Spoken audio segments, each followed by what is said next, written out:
folks, welcome to another episode of Borderland Sports Report. We are joined here by Coach Rodney Lewis and Coach Eric Weaver of Chapin High School, boys and girls basketball coaches respectively. Welcome, gentlemen. Thank you for joining us here. Thank you. Our pleasure. Yes, sir.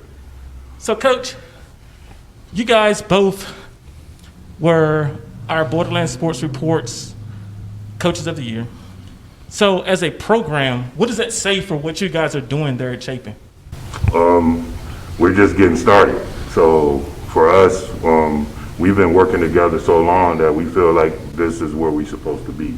And then you just add the icing on the cake is that it's a Northeast school, and we get to do what we need to do here for our Northeast community. So, we take great pleasure in to try to build our community up, build our kids up, build our school up. And so I wouldn't, the person next to me is the person that should be next to me, and we appreciate doing what we're doing every day.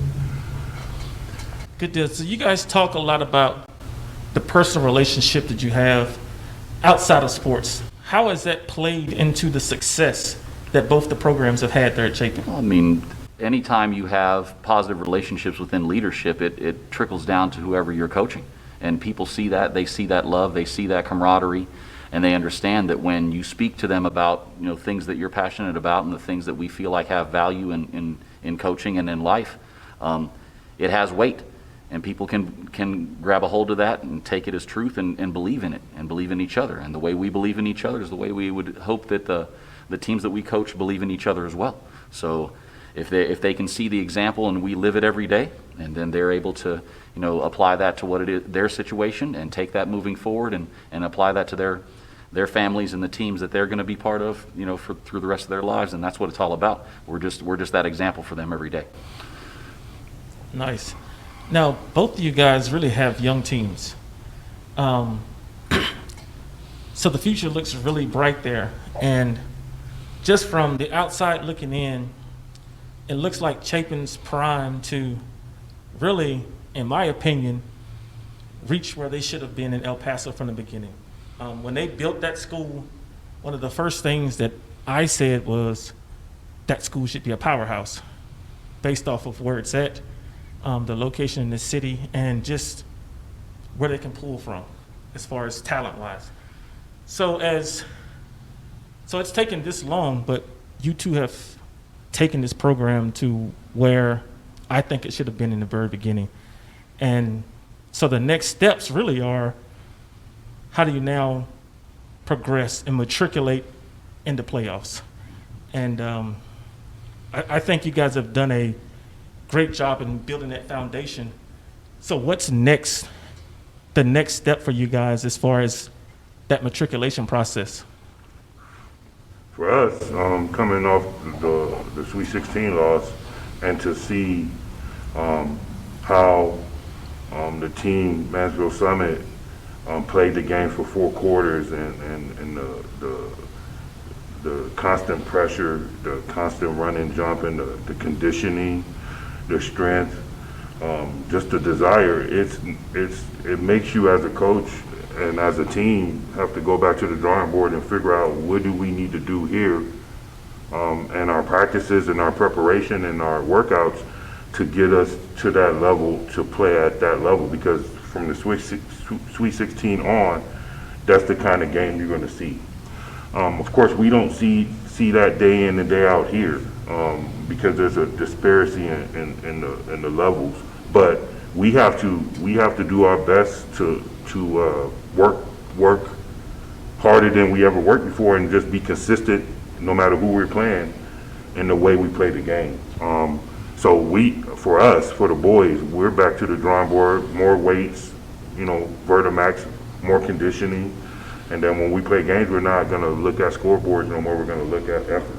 And hopefully that prepares us to be a lot better in the situation that we put ourselves in. As a coach, I should have been better, my team should have been better prepared, but until you see it, you really don't know what you're seeing. And film doesn't show you how intense players play. It shows you plays, it shows you tendencies. It doesn't show you that constant pressure until you see it live. and we were unprepared. And that falls back on the coach, and we talk about it all the time. So for him and I, if nobody else is willing to help us prepare, we're willing to help each other do the best we can to prepare. Yeah. On the girls' side, we're lucky in that our region is so loaded with high-level teams. The team that comes out of Region 1 is typically a team that can expect to potentially win a state championship. And then compounding that for us here in El Paso, when we play an area-round game, we are playing state title contenders. We're playing regional champions and teams that can win this whole thing. So this year specifically told me, and I think hopefully all the other teams here in El Paso on the girls' side that plan on competing at a high level, that we are closer than everyone might believe that we are. But to get back to that work and how do we get over that hump, it's the next day. It's the next day of work. It's continuing to raise the bar for your expectation level, for your intensity and the way you go about it every day. And then taking those lessons that we've learned, the hard lessons that you learn when you lose games. Life is a game of losses, and you get to enjoy wins every once in a while. So how do you take losses? How do you take those learning situations and apply them to how you're going to be better moving forward? And then creating a consistent atmosphere where the expectation level is always raised.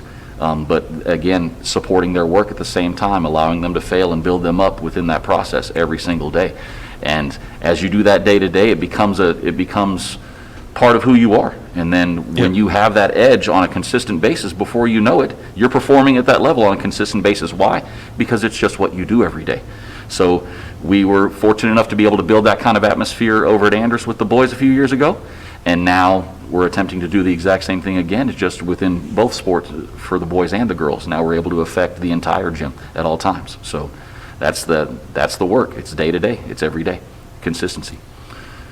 Definitely. And you brought up Andrus, and that's another Northeast school that for years has been really the barometer and the standard for El Paso as far as taking teams and really matriculating down through the playoffs. And you guys were an integral part of that. And so now coming to Chapin and bringing that same atmosphere and creating a second standard barrier in the city is huge, in my opinion. And so as you build Chapin and making it that standard barrier on both sides, boys and girls, with Andrus in the corner looking over there like, we ain't ready to give up this mantle yet. Like, those games have to be intense, regardless to what y'all's records are. The records go out the window. That's Northeast. That's a pride thing. These are kids that have all grown up together and battled together, in middle school since they were little people, from the beginning. So records always go out the window when it comes to that. Even when we were having our measure of success over at Andrus, the record did not matter when it came to being able to play Chapin High School. It was about that night. That was about pride, and that was about being able to walk around the Northeast and say, yes, we're the champions around here. And to bring that here, again, Coach speaks on this all the time. Iron sharpens iron.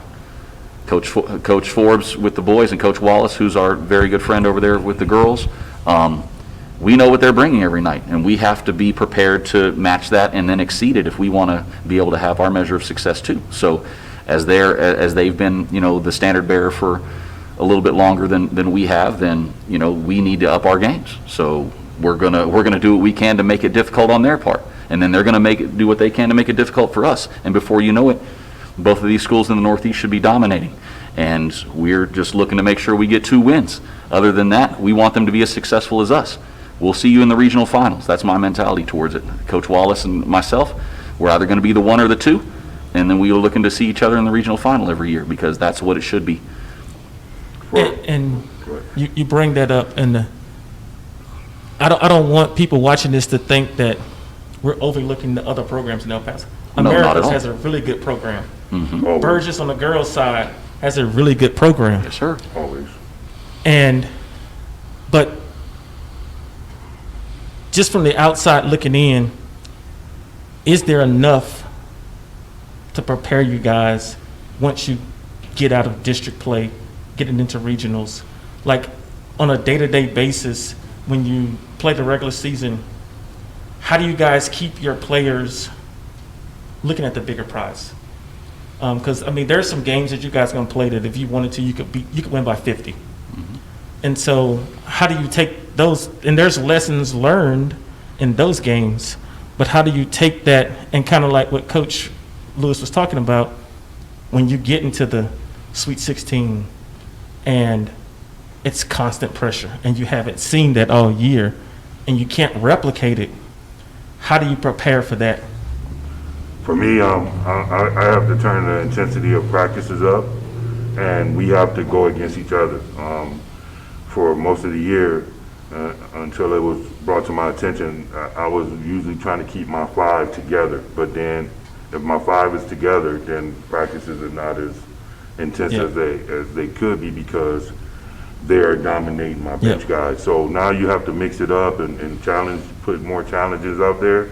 For me, on game days, I try to present challenges and more on the defensive end. Like, here's the number we're not giving up, and if we do, we're going to pay for it at practice with some sprints or some extra work or some bear crawls or whatever kind of punishment kids don't like, so they can try to insist. So I try to make my challenges more defensively. We're both defensive-minded coaches, and then the buckets will come off of that. But it's so difficult. You have to adjust to refereeing. You have to adjust to no fans, and so kids are kids. So they're gonna go here, and then if they look up and it's early, for my team at least, we always had a drop, and we talk about it all the time. And by the time the fourth quarter comes, they're looking to throw lobs and not play the game right, but then down the line they can bite you in the butt. So this year we won't make those same mistakes. So that's for me. I don't know for you. It very much mirrors that. You have to take the lessons that you can learn from each game. There are things that you can take out of everything. I think being consistent within your style of play matters, and then having basic standards for the way that you go about it, not necessarily worrying about scoreboards. If in practice, if you're working, a lot of the time, you put a score to it, and we're concentrating on that. Who's going to win? But that ups the level of the play amongst the girls that are there within the practice. That's great. Now, all of a sudden, in games, there are times in which you don't get as much resistance as you would at a practice. So really, it's about the way you go about it every day, looking at those behaviors, paying attention to those things. Those are the things that I know I concentrate on, and continuing to up the level of that. And then not only my expectation, can the girls begin to hold each other accountable to those things as well? The moment that they start doing that, then the standard is truly raised. The less we have to speak and the more the students can take care of it themselves, then we know we've got something special. And we're building towards that every day, and hopefully, we get to that point where the kids take full accountability. They become the heavies. They begin to look at each other and say, no, you can do better than that. No, you're more capable of performing than this. And when we get to that level, then we know we've affected it. Until then, we have to be the example. Yep. That'll make us good. When the kids start doing it, then we can be great. And but again, it starts with a consistency from us and the staffs every day and our expectation level. Once they buy into it and decide to take ownership of it, be happy to get out of the way, fold my arms, put my leg up, and enjoy the show.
So, Coach Weaver, you had to replace a big-time guard that graduated this last year, went to Texas A&M Kingsville, correct? Yes, sir.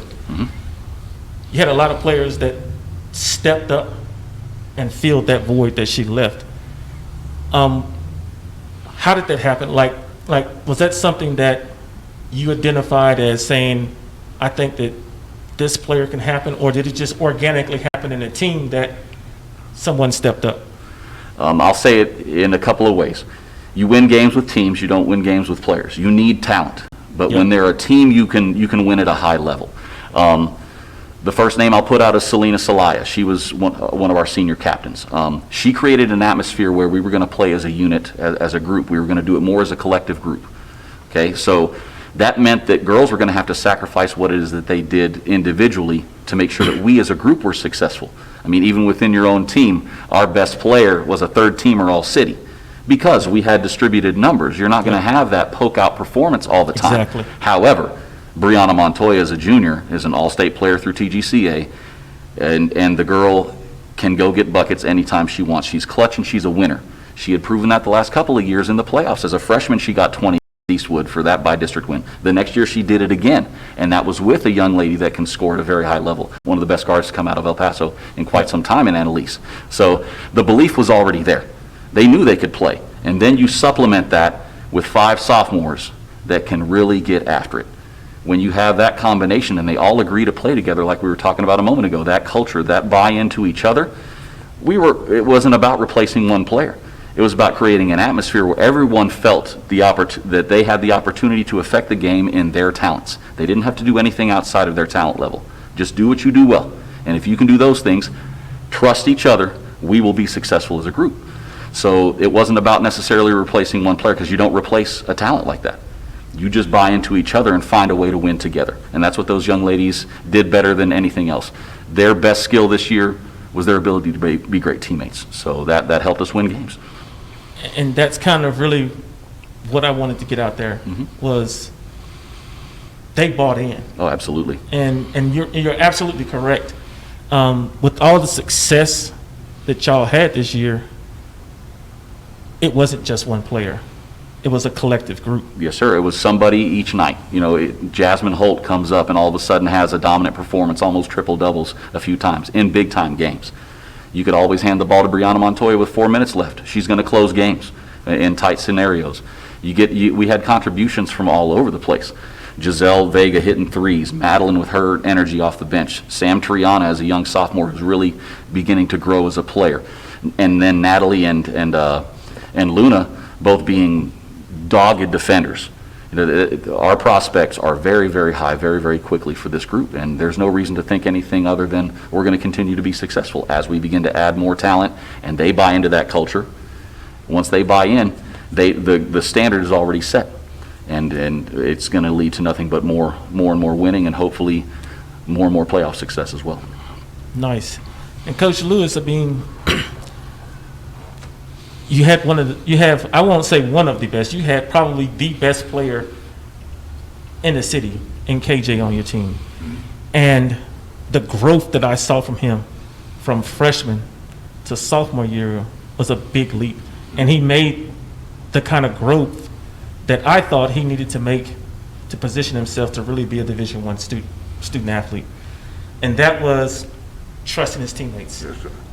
His freshman year, I think he tried to do a lot himself. Sure. And when you have that kind of talent, it's hard not to. Right. And just looking at your roster, I mean, you had a lot of players. It's probably the best way I could put it. You had a lot of basketball players that understood the game, accepted their roles, Yes, they did. and bought into your team concept, with KJ being the shiny centerpiece of the ring, but there was a lot of diamonds around that ring. Oh, yeah. And so how did that come about? Like, I get it, especially with boys, you can see talent, but with our egos, it's like, but I'm good as well. And so that buy-in process, how did that work for you guys? It started last year. The way we lost against Wichita Falls right in the area round, KJ fouled out, and we just couldn't get over the hump. And And what he realized was throughout the regular season when I did not trust him, this is the position that we're in, because now I'm on the bench and I need to trust them to try to get us to the next round so I can be better the next game. Well, that didn't happen.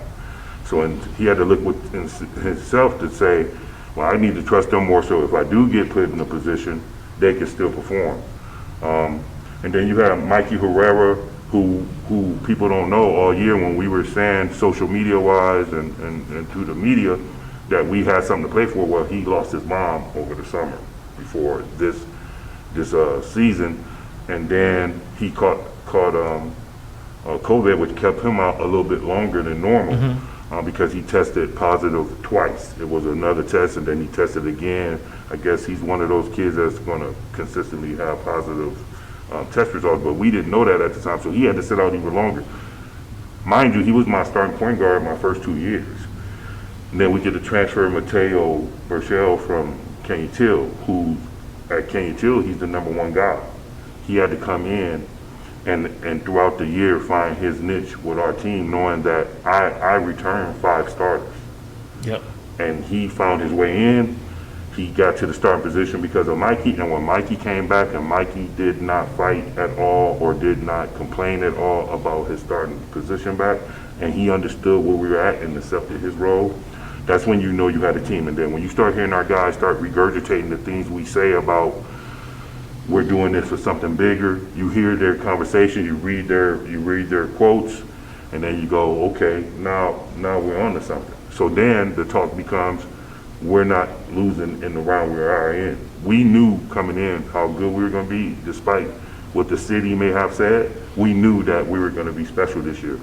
And the funny thing is, we feel the same way this year as we did last year. We felt like we left one there, and that's going to just make us want to come back and do it all over again. And we'll grow. The maturity of KJ, along with the maturity of Manny, the maturity of Antoine, who can actually, both of those guys are really, really good. If you put them on any other team, their numbers are going to be much better. Mateo, if he would have stayed at Canyon Till, he may not have advanced like we did this year, but he probably would have put up 20-something points a game. So you take those 3 guys in itself, which is why they are getting the accolades they're getting on making first team and second team All City, and with KJ getting All State and all that. You know, those 4 guys sacrificed a lot, along with Mikey Herrera and James Holmes. It just made for winning, and then it becomes easy. Like you said, once you get the team to buy in, even though KJ is the lead dog, what those guys understood and what was established right away. As soon as the news came out that KJ was top 25, we had to have a talk. So at practice, I just sat him down and said, yo, this is not just for him, this is for you guys too, because the thing about this pandemic, every game is being streamed. Yeah. So people are watching the top 25 kid, but there's somebody watching you, and you too. And then you can just start seeing, so from there, Antoine was like, okay, well, this guy he's the dog, I'm the lead dog. I'm gonna be the one with the stat line going this way. I don't care about my numbers going this way. So that's why he's averaging 10, 6, 5, 4. You know, his numbers are ridiculously long. Yep. KJ numbers are ridiculously high. He accepted that, which made them, to me, the best backcourt in the state. Then Manny knew his role. Like, okay, well, all I got to do is sit over here and work on my jumper, work on some 1 dribble, 2 dribble pull-ups. It became easy. And then Mateo it's a Swiss Army knife. He just filled in everywhere. And it just worked out for us. It worked out for us. And the 2 games where it didn't are the 2 games that we lost this year. But for the most part, those guys brought in, and we wouldn't be sitting here talking about me as being coach of the year or anything like that if it wasn't for those 6, 7 guys saying we need to be a team. Nice. Nice. Well, gentlemen, we'll wrap this up. You guys got any closing thoughts, remarks you want to make? Nothing other than thank you for doing what you do for the high school sports here in El Paso. This is very much needed, and we appreciate the love at Chapin High School simply because we know that without this type of exposure, people aren't going to understand that there are flowers out here in the desert in El Paso. You know, we have players, we have kids with mentalities that really can get out of here and go be successful later on in their careers outside of high school if they really want to. And that belief and having that structure around them matters. So what you're doing is great for us. And at Chapin High School, you know, we're gonna continue to do what we do every day. It's a process of getting better every day and empowering these kids to, you know, achieve dreams and not put their self-worth in the opinions of others, but in the work that they do with each other every day. You know, your family is your family. They're the ones that you can depend on. And the family at Chapin High School is very strong, and we're looking to continue to do our thing. So thank you for what you do. Echo his sentiments. Thank you for what you're doing. And you know, I'll talk to you a lot and listen to you, because most people don't like to talk and have conversations, but listen to you and the conversations we've had. I love your vision, and the city needs to open up their minds, because it's not about we, it's about the kids. And coaches need to understand that. It's once we get past this little corner of the state, the rest of the state is so far ahead of us in a lot of areas. And when we don't come together as one, as coaches, to talk and put things in perspective, then we're cheating kids. It's not about who's the best coach or whatever. Those awards are good, but I'm looking at my award as I had a great team this year. Who's to say what's going to be next year? So for this moment, that award means my team was the best, and I happen to be the coach, and I'm honored for my community, my school, and everybody else. However, we all need to get on board and try to figure out what we need to do to ride whoever's the best team, whether it be America's, Chapin, Andrews, or so on. Whoever that team is, we need to support this guy and this man and his vision, and support that team and try to get that team to make a run, because we have the talent here to get to the next level and be consistent at it. But we have to do better. We have to have a vision like you, to step outside ourselves and our egos and put forth effort to put our kids in position to be recognized throughout the state. So thank you very much. I'm humbled, gentlemen, that you guys would say that. We started this, like I said, we had conversations as a platform to be able to really put student athletes and El Paso out there on a national level. And so to hear you guys noticing what we're doing and backing what we're doing, greatly appreciate it. And we're going to continue doing this. Yes, sir. We're going to continue the interviews, the awards, the magazine. It's all coming. So we're definitely excited about it. But folks, this has been another episode of Borderland Sports Report. Thank you for tuning in. Have a blessed day. ACC. ACC.